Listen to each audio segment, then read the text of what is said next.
The Night Chelsea Remembered Herself. Written by Mac Chalock.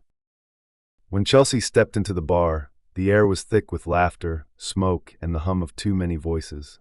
It was one of those nights when words dissolved into noise, when the scent of whiskey and sweat blended into something almost alive. Men, their mouths sharp with alcohol, leaned against the counter in lazy clusters, talking loudly to no one in particular. A few women were scattered among them, rare, flickering presences that drew the men's eyes like moths to a flame. Invisible lines were drawn, silent claims staked in glances and gestures. Chelsea slipped through the crowd, brushing past broad shoulders and beer bellies, until she reached the bar. She waved, called out to the bartender, a bald man with a beard and the weary calm of someone who had seen too many nights like this, but her voice disappeared into the clamor. She turned to the man beside her, middle-aged, alone, his fingers resting around a half-empty glass of whiskey. Leaning close enough for him to feel her breath, she whispered, "Would you call the bartender for me?" He turned to look at her. Her eyes, green or perhaps blue, caught the dim light and held it.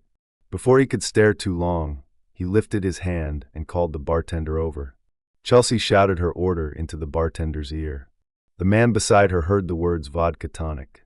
While they waited, he said quietly, "I like your nails."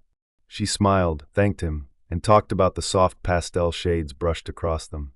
His eyes drifted between her hands and her face, which now carried a faint, rose-colored warmth.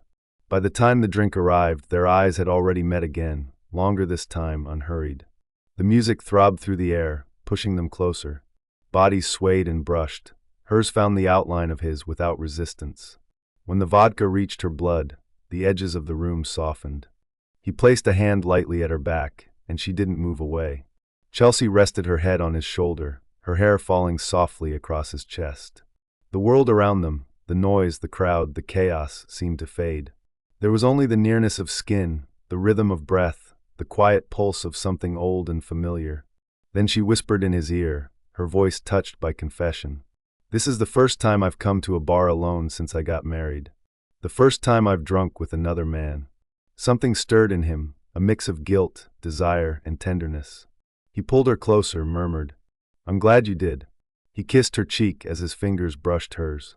She melted a little more, sinking into the warmth she hadn't allowed herself in years. When her glass was empty, he signaled for another. She took out her phone and showed him pictures of her son.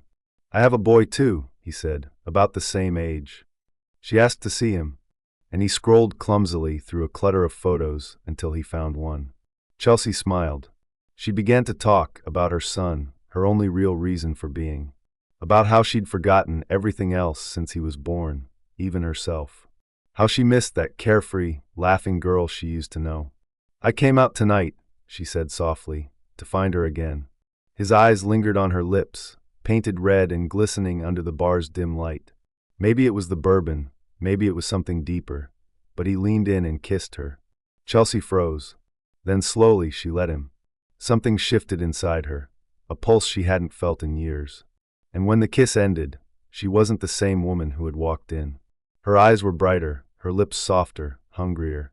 She was suddenly, fiercely alive. She stepped outside, saying she wanted a cigarette from her car. He tried to stop her, but she took his hand instead, leading him out into the night. Under the pale glow of a streetlight, he drew her close again, kissed her like a man trying to memorize her taste.